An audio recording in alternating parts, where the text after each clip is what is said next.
Hello, everybody. Welcome to another edition of Cross Country kind of interview of the week. We have here Alan Horton. I can't say enough about Alan.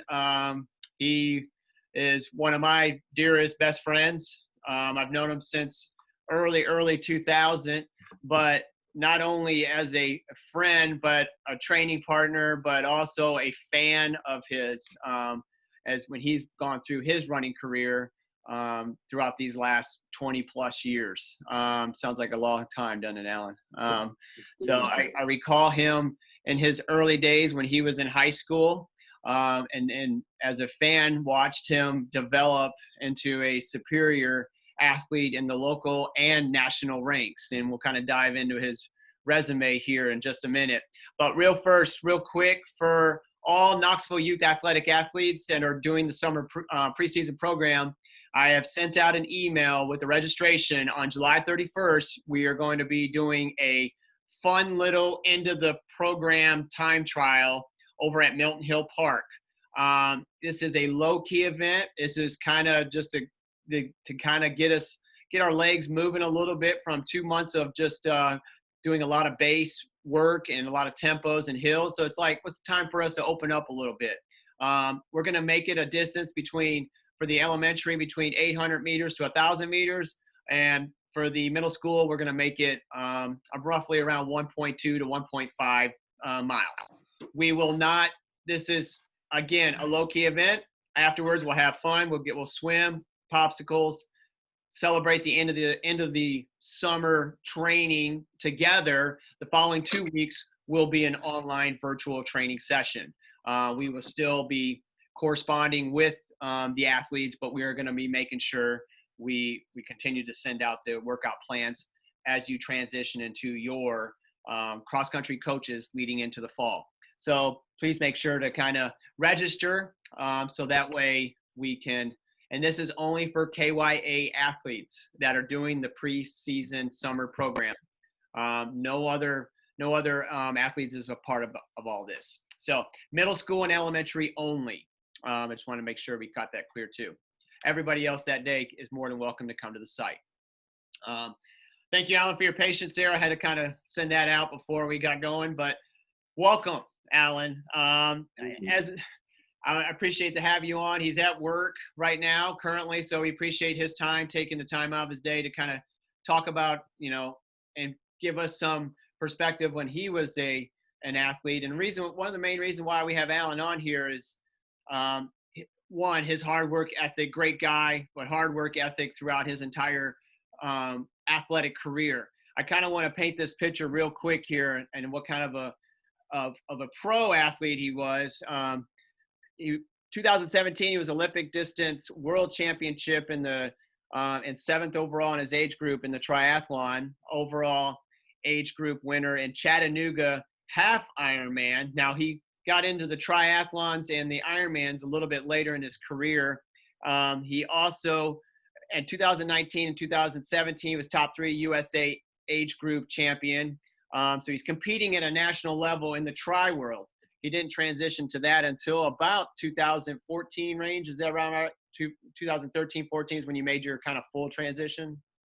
Yeah, actually, I started a little bit in 2011, okay. But didn't officially, I didn't even buy my first triathlon bike until probably 2014. Okay. So he made the transition, but we're going to continue to go backwards here. What's impressive here is that he ran Kona, which is the epic, the Ironman World Championships in Kona. He qualified for it twice in 2019 and 2016. Now, here's the impressive part of it all. In 2008, he qualified for the Olympic Trials and placed 49th overall at the Olympic Trials that took place in New York. Very, very impressive, to say the least, because tell you how remarkable of an athlete he became after high school and college. He was, 49th as a runner, but then made his transition into the triathlon world and basically qualified for the biggest stage, which is one of the hardest things to qualify for, is Ironman Kona World Championships in Hawaii. So he was very fortunate to be able to qualify for both. And I don't even know anybody else that's ever done that. And I can't even think of 3 names on the top lists of both tri and, the Olympic trials. And in 2008, I happened to actually, I think it was the year we traveled together up in Boston. But I happened to not end up running with Alan that day. He actually decided to go ahead and take the lead at the Boston Marathon in 2008. And he actually finished overall at Boston, which is one of the biggest marathons in the world, ended up finishing 25th overall.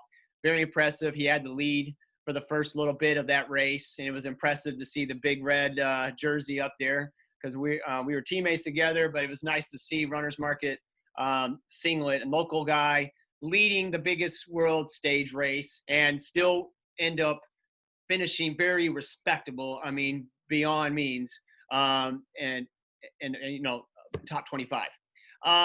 Then prior to that, Alan was in, he went to college, but I'm going to now kind of go all the way back. I'm going to go all the way back to middle school and high school. In middle school, and this is where a lot of you youth athletes, I want you guys to really kind of connect with here, is Alan was not the star athlete. He literally in middle school, basketball, golf, football, did not dive into cross country until probably around 8th grade freshman year. He got cut on the golf team. He played basketball, baseball, and football. But then one day in cross country, his freshman year, gone out, and at William Blount, he was coached by Chris Ferry. I think all 4 years. Is that correct, sir? And, 3 of the 4. Yep. And then he went on at William Blount High School. He started off his freshman year, did not even make the state team. Worked hard, got in. He was around the 22 to 21 minutes for 3K 3-mile 5K range. Back then, they only ran 3 miles, and he was in the 20s. And then sophomore year, this is where the transition was actually made. He went from basically not making state in the 20s to making 27th overall at state, and then went back his junior year, ran respectable his junior year, but his senior year, he ends up placing 5th overall. Went on, ran college at UT Martin, ran 1 year there. And one of the most impressive things was that he was at a program that he was willing to put in the time, that the mileage, the time, the effort. He was up this mileage to about 70 to 90 miles a week. He's traveling to a lot of races that had the most competitive runners. Now, he wasn't on the top end of these college runners, but he was working his way up by trying to go by following the actual athletes that were better than him so he can actually be that good. So that was the impressive thing about Alan. And then, of course, he transferred to Eastern Kentucky University, where he ended up finding a team that ended up having some world-class athletes on it. Kenyans, you had European runners, Canadian runners, and everybody was all blended on one team, worked together, where he became a conference runner-up sophomore, junior year range. And so now we have Alan on here, okay? My first question, Alan, to you right off the bat is, when you're basically in high school and your team, how was the team dynamics when you're developing yourself to be a state, you had that vision to be a state champion? What was your team dynamics to help you become a better runner, and what was that guidance at that time frame? Well, and thanks for the introduction, Bobby. That was you couldn't say that better than I could. You recounted all those are some great memories, so I appreciate you sharing all that information. And just as a side note, I did compete with you at some of those cross country races back in the late 90s. And so here I was traveling to meets, and Bobby would be running unattached. So I got beat every time. I just want to note that. I got beat every single time. I don't believe so. I believe you've skinned me several times. And so we'll save that for another conversation. But when I started out at William Blount, we were all beginners at running. We had no knowledge. None of us had any prior program experience. If you recall, we didn't really have youth athletics at the time. Now kids are able to start running at an earlier age, and so they're exposed to the running. So for me in high school, all the other sports looked at us as running was punishment. They said, why would you go and run? That we have to run for punishment at our sports practice. And so that was the mindset that people had about running, and we kind of liked it, because it gave us recognition that we were doing something that was challenging. Other sports said, "Wow, that's tough. I can't believe you guys can run that far." And it became a sense of pride at first to try and get ourselves recognized, at school for doing running, because let's be honest that most high school sports, most people place emphasis on basketball, football, or baseball maybe. It's very rare that running, it gets a lot of recognition. And so, we started out very slow, finishing back of the pack my freshman year, but we had a good team. We had a good camaraderie, and we wanted to get better, whatever that took. And so when Chris Frary took over the program, he realized you can't just train August and September and be expected to do well in the championship races in October and November. Yeah. He realized that we needed a full year of training. And so it kind of began that freshman year. I started running, I caught the bug, and really have not stopped since.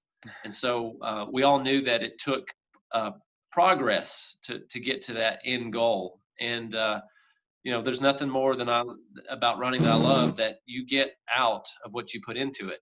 It's not, there are very few people who have the talent who can just show up and do well at a race without training. And so right. That was the mindset. We knew we had to put in the work if we wanted the results.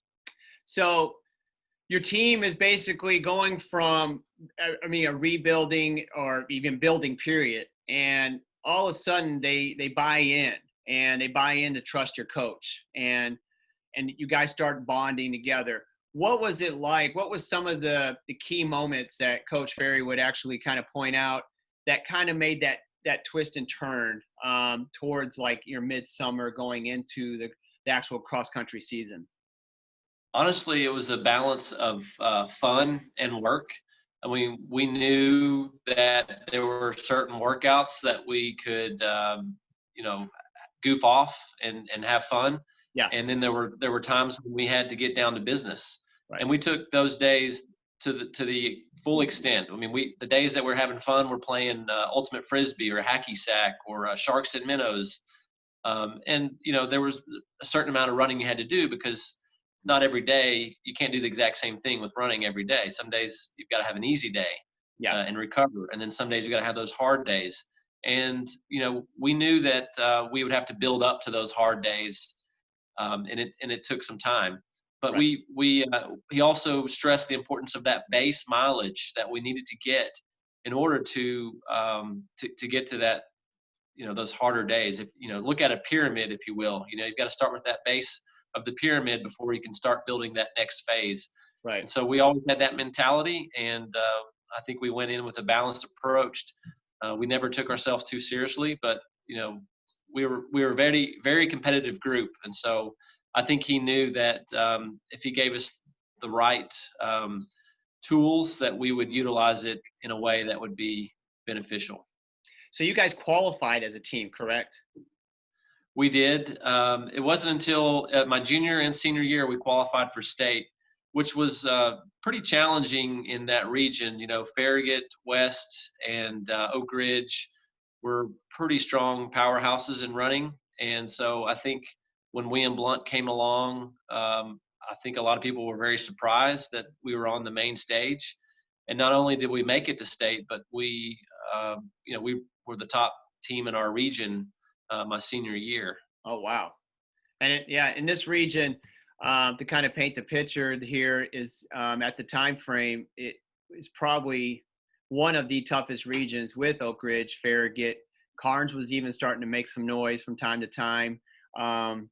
But having those teams, and West High School, you can never disrespect a Coach Roberts West High School team also, and at that time frame. And it was remarkable when you guys, big school, but in really outside the city limits, you got a lot of rural county athletes just coming to William Blount, and everybody just comes to that area and just they came together. And that's when you see the underdogs coming up, and I guess the boys team hasn't really made it much since then, if I'm not mistaken, since your era. Yeah, and I'll say a lot of just kudos to the coach at that time. Coach Frary was a fantastic coach, fantastic person, and he really he saw the big picture there. And we had some successful programs after I left, and even before I started getting better. We had Becca Beverly was a state champion in the 2 mile. Oh wow! And so it just the bug caught on. And I think even the school recognized that we had a very strong track and field and cross country program, and so a lot of people came out for those sports. And he did a really good job of recognition. We would have Monday announcements throughout the whole school, and we weren't all that strong in all the other sports, and so when you have cross country as part of the announcements, hey, they won a meet, a Knox area meet, people are like, wow, we're actually pretty good in running. And it just kind of, it's like a snowball effect. You win in one small race and it just gets bigger and bigger. Right. And by the end of it, you realize you actually are a pretty strong team. And so I would say he did a really good job of building on one small success and making it bigger and bigger. Not to the point that we became complacent. Yeah. Because complacency will not help you get to that next level. But it was reward you for the small wins, but get ready for that next one. And that's a great point you bring up, Alan, because, early season, there's a lot of smaller races. And this year, for you youth athletes out there, middle school, high school, elementary, this is going to be the year where everything's changing. From what we're understanding, there's going to be a lot more dual meets. There's going to be a lot more very, very small meets due to our situation that we're dealing with currently. So for us to have a season, we're going to have a lot of small meets. So that means you're going to go, you're like kind of like talking about, Alan, is that you guys were doing really well in smaller meets back then, because that used to be a lot more traditional back then to have smaller meets. And then you go to the one invitational, and then you go to the region and state. Now it's like, today, everything's an invitational. Everything is a huge 1,000+ person meet, and then all of a sudden you just cross the finish line. And that's every school, every division. But now it's going to go back to that format again, to have smaller meets. And having success at those meets feed confidence. And did that feed a lot of confidence for you, Alan, back then? Doing well at the small meets. And then feeding and going into the bigger meets later down the road to be able to compete, correct? Absolutely. So, sometimes being a big fish in a small pond is a great thing. I mean, as long as you realize that, hey, there's a bigger pond that I'm going to have to compete with later on. But again, it's a good test early on in the season to see where you are. And, I think the mentality back then was, be strong, don't be overconfident, have confidence in your training, but realize that, hey, even though you go to a smaller meet and you may do well, that the big prize is at the end of the season. You got to get ready for either the county championships or the regionals or state meet. And right. So we always had it in mind that these smaller races were great tests. They didn't necessarily paint the picture of the entire season, but they were great small tests for what we were about to endure. So I want to ask about two memories in cross country. Let me ask about two memories in cross country. What's your biggest memory just in a non-championship high school meet? What's one of your big memories that you can recall? In cross country, probably winning a race up in Norris. It was at the Norris Dam. And I remember, I want to say it was my sophomore year. I mean, there was probably 5 or 6 schools there. But I remember going up this hill and I was like, is this the right way? Because I had just taken the lead, and I was like, surely they wouldn't put a hill here. And I was just amazed at the hill that they put in the race, and and then coming out ahead. And that was probably one of my first big wins my sophomore year. That kind of gave me that confidence that, hey, I did the right thing all summer. I trained well, and it paid off just like my coach said it would. If you put in the base mileage, and you'll be ready to go. And luckily, I lived on a hill in Blount County, and looking back at it now, I'm like, I can't believe I ran that hill every day. But back then, it was just what I did. It was all I had available. Yeah. And I was looking back. I'm glad I lived on a hill that gave me that preparation. So there was that race, and I think Melton Hill Dam. We had a race over there that was just a hill that most people would certainly complain about. Yeah. But I loved it. Those are the things that I like the most, are the challenging courses. So time wasn't really like something you were just obsessive with. A lot of times you as an athlete was more about competing. And it sounds like right off the bat, it's like the hillier the course, the more to your advantage, you took it to your advantage. It's like because a lot of times, a lot of athletes are just so OCD and like, I have to have that certain time. And where you were just, I have to have that win. Yeah. Well, and I might be dating myself here. I can't believe now I don't believe I can go anywhere without my Garmin watch and looking at my steps and my heart rate. But, we didn't have running watches. I mean, we might have had running watches, but we didn't have GPS for sure. Right. And, we always took the watch off during a race, and we were there to compete. Now, it's not to say I didn't focus on times. I mean, because I did look at it. We always knew at the end of the year our race was on Cherokee Boulevard, and that was flat as a pancake. And so we would certainly run our fastest times of the year there. But I knew there were certain courses that you didn't even think about time. The conditions could change drastically, whether it be heat. The weather was sometimes a factor there, or the course maybe being muddy or challenging, or hills. So that's the thing about cross country is it's you got to be in the moment, and you're not there just for a time. And that's a great point, Alan, because we get a lot of athletes nowadays, this is caught up about having that watch and having that time, and I've seen athletes now get to the point where they're in a race and they're so obsessive what they went through the mile in, or they went through 2 miles in, are they on track for a certain time. And especially in early season cross country, a lot of coaches will put their athletes on hilly courses so they can learn how to compete. And it sounds like that's what Chris Ferry did. Coach Ferry over there at William Blount, what always just seems like he kind of nailed down some really good hilly courses at the time, and for you guys, and then ran fast at Cherokee, and then went on to state. And of course, very respectable with your senior year. My next question to you is, I'm assuming your biggest memory championship wise, either region or state. What's your best memory there? Probably state for sure.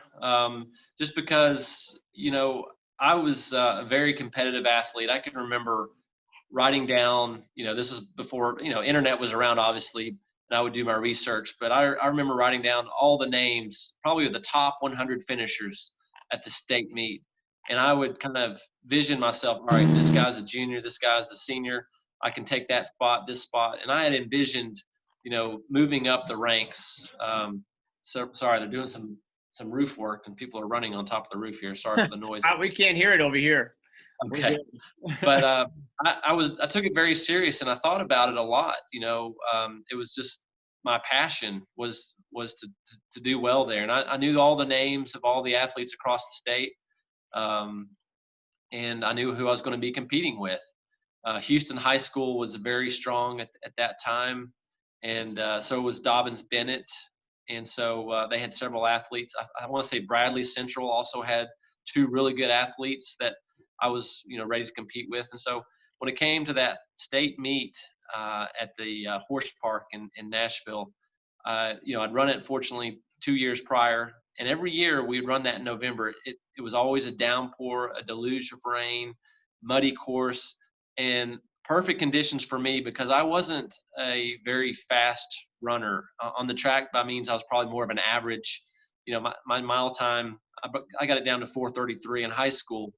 But, you put me on a cross country course where there's, slick footing and hills and just, grit, tough conditions. I love that. And I thrived well. So when it rained and poured and got muddy, I just smiled because I knew that was, the tougher the conditions, the better.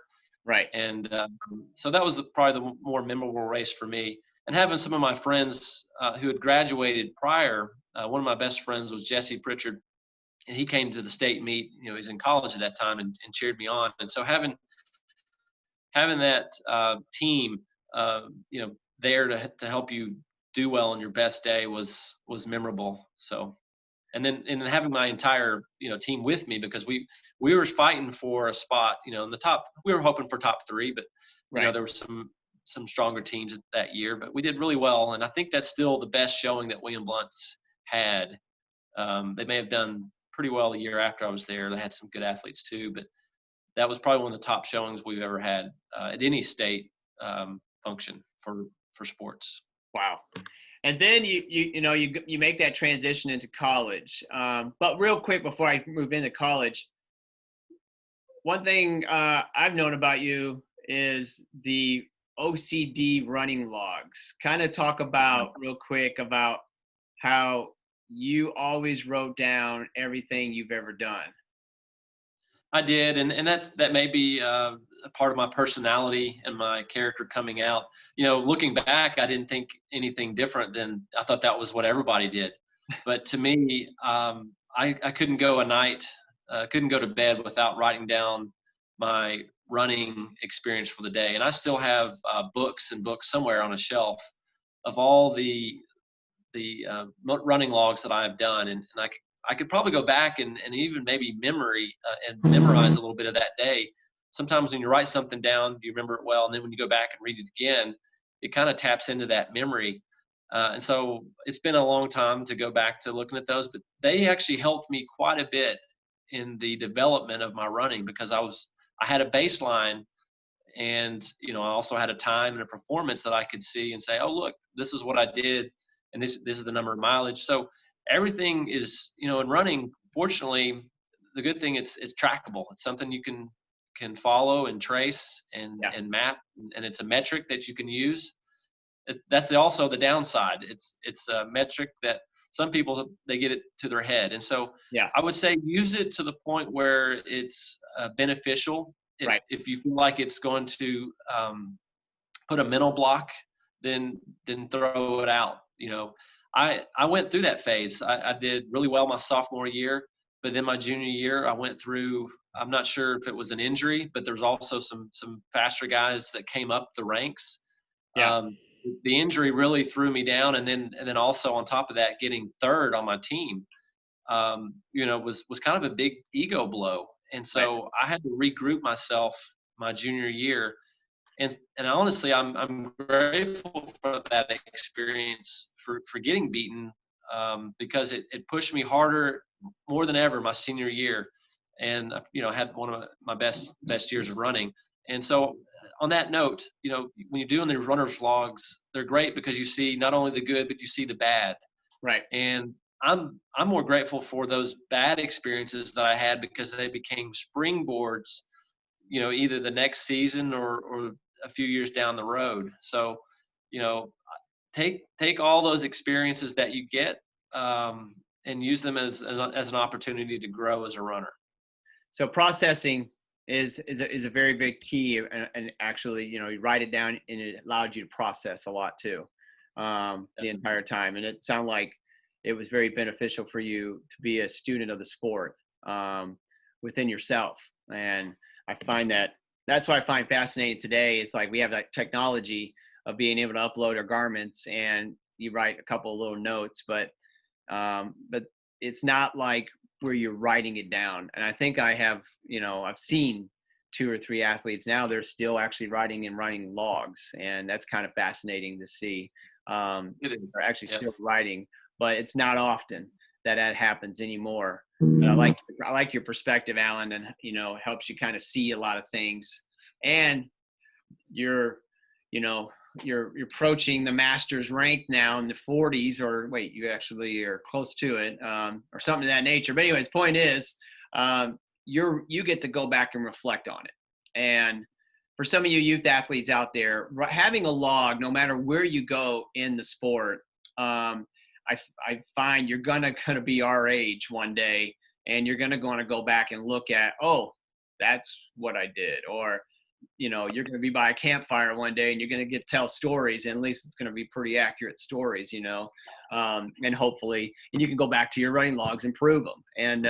And so that's going to be kind of nice, you know, when you're our age. So for some of you youth out there that are just developing into the sport, you know, make sure, write it down somewhere, even if you're utilizing technology now, and you're putting it on Strava, Final Surge, or whatever software you have, or if you're just, you know, writing it down. It's very, very beneficial. And on that note, Bobby, it also, it's a mental check that, you know, when you write things down and it's almost like you completed it, you check the box, it kind of gives you a sense of completion that you've accomplished something. And so it's a positive thing. And I think it could actually lend itself to helping you grow in the sport of running. And not just so that you can go back and review, but I think there's also that affirmation that it provides, right, that, hey, I accomplished something today. And then when you go to tell people, you know, because running 3 miles, let's be honest, that's not something that everybody can just go out and do. right. It takes time to build up to that. And so when you, at the end of the week, when you're accumulating your miles and you say, hey, look, you know, I ran this many miles this week, it almost gives you that, look what I did. But I will say the downside of that is being a mileage junkie. And so being a mileage junkie is somebody who says, guess what? I got 60 miles this week. Well, remember that quality over quantity is best, especially for the long term. You know, you might find some benefits to running very high mileage, and that's probably great for the short term, but your body's not meant to last as a mileage junkie. And so you got to make sure you take those days of rest. You got to take the rest after the season, right, and let your body recuperate. That's one thing I would say. Looking back on my career, I wished I hadn't run so many races in a row. Like I would do a race on a Friday and a Saturday and a Sunday, because I love running. I love competing. Yeah. But there are some consequences to running too hard. You know, so make sure you find that balance. You want to race. Recuperate if you can. That's great advice. We appreciate that a lot, because there's going to be kids out there that are very competitive, and they're going to want to do more and more and more. But sometimes, you know, you got to listen to your body, and these logs will help provide that. You know, every single day, I feel like crap. Oh my gosh. Oh, horrible. Oh, finally had a good run. That's where running logs do come into play, and you get to kind of see a pattern, and then, you know, talking it over with your coaches. You know, a lot of you are going to have coaches going into this fall, and that's going to be really very critical to, you know, show them logs and show them data that, hey, this is a pattern. Is there something I need to address? How do I adjust? Stuff like that. Alan, we're going to find a fast forward here. I know you're going to be short on time here at some point. You're going to have to get back to work and, you know, make that dollar. So we're going to kind of fast forward it to, you know, senior year, 5th overall.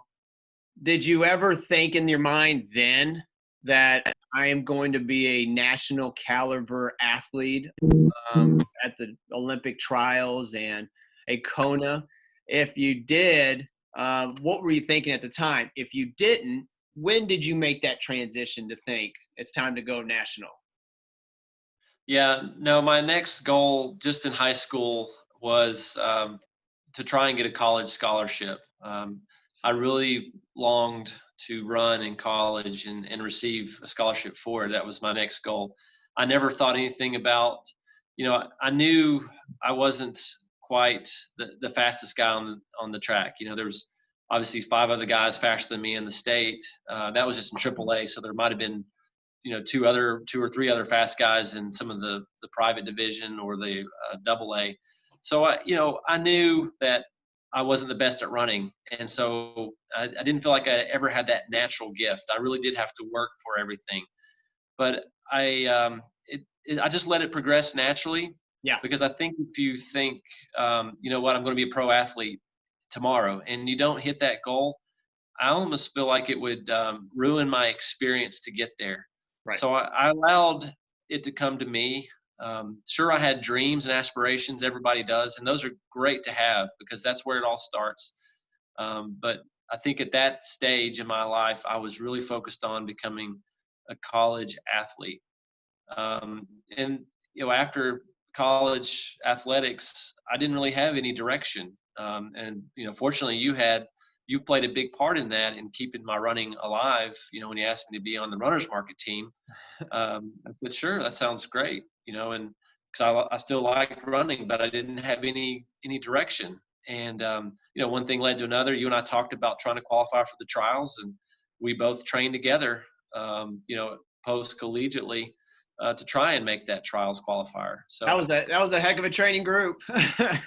You had the condo that provided the landing ground for a lot of those training runs. So I utilized a lot of your motivation and passion for running to springboard my running career itself. So what was fascinating, now you go and qualify for the trials, Alan, and you did a lot of this, there were a lot of training runs you did on your own. You became more of you had training partners from time to time, but recall correctly that there were some times where you did some 8 by a mile, 10 by a miles by yourself. And that mindset just changed to a complete ultimate obsession to getting that goal. And both in the marathon trials and both in Kona. And a lot of us here in town were just in awe and fans. And, take us through some of these like lonely days, lonely nights, on a bike ride or a run, trying to knock out a 22 miler or, like I said, 8 to 10 by a mile. Take us some of those days, what was internally going.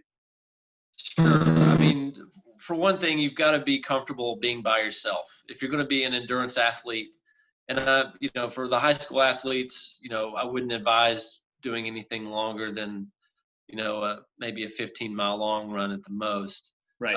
And as a side note, I did a 20-mile long run when I was 14. My high school coach found out about it. I thought he'd be proud of it.